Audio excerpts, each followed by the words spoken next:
दोस्तों, देश की मौजूदा हालत को देखते हुए प्रधानमंत्री मोदी ने दोनों सदन में जाकर देश की जनता को ये बता दिया कि आप आत्मनिर्भर बनने की तैयारी कर लीजिए, क्योंकि सरकार विफल हो चुकी है। और मोदी सरकार के जो नेता, मंत्री और सांसद देश की जनता को कुछ दिन पहले ये बताने का काम कर रहे थे कि देश के भीतर न तो पेट्रोलियम की कमी और न ही गैस की कमी है, और ये झूठ बोलकर बीजेपी के सारे नेता सच्चाई को छिपाना चाहते थे। लेकिन जब देश के अंदर बहुत सारे होटल, फैक्ट्री और रेस्टोरेंट बंद होने लगे और अधिक मात्रा में प्रवासी मजदूर अपने घर की ओर पलायन करने लगे, और जो सरकार को सच्चाई छिपाने की कोई रास्ता नहीं मिले, तो हमारे देश के प्रधानमंत्री देश के दोनों सदन में जाकर देश की जनता को बताते हैं कि अभी जो युद्ध अमेरिका, इजराइल और ईरान के बीच चल रहा है,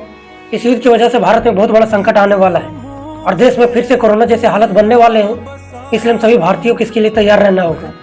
और इस युद्ध का असर भारत में काफी लंबे समय तक देखने को मिल सकता है। आज युद्ध के 23वें दिन प्रधानमंत्री सदन के अंदर आकर देश की जनता को संबोधन करते हैं कि इस युद्ध का संकट भारत के ऊपर काफी लंबे समय तक दिख सकता है। लेकिन जब 12 मार्च को राहुल गांधी सदन के अंदर मौजूदा सरकार से इसी हालत पर डिबेट करने को बोल रहे थे, उस समय देश के प्रधानमंत्री से लेकर बीजेपी के तमाम बड़े नेता राहुल गांधी के ऊपर इस बात का आरोप लगाते थे कि राहुल गांधी देश की जनता को गुमराह करने का और पैनिक करने का काम कर रहे हैं। उस समय हमारे देश के प्रधानमंत्री को इस मौजूदा हालत से निपटने के लिए रास्ते बताने के बजाय नेहरू और कांग्रेस पर राजनीति करने में मजा आ रहा था। लेकिन जब सिचुएशन आउट ऑफ कंट्रोल हुआ तो प्रधानमंत्री देश की जनता को बता दिए कि देश में फिर से कोरोना जैसे हालात बनने वाले हैं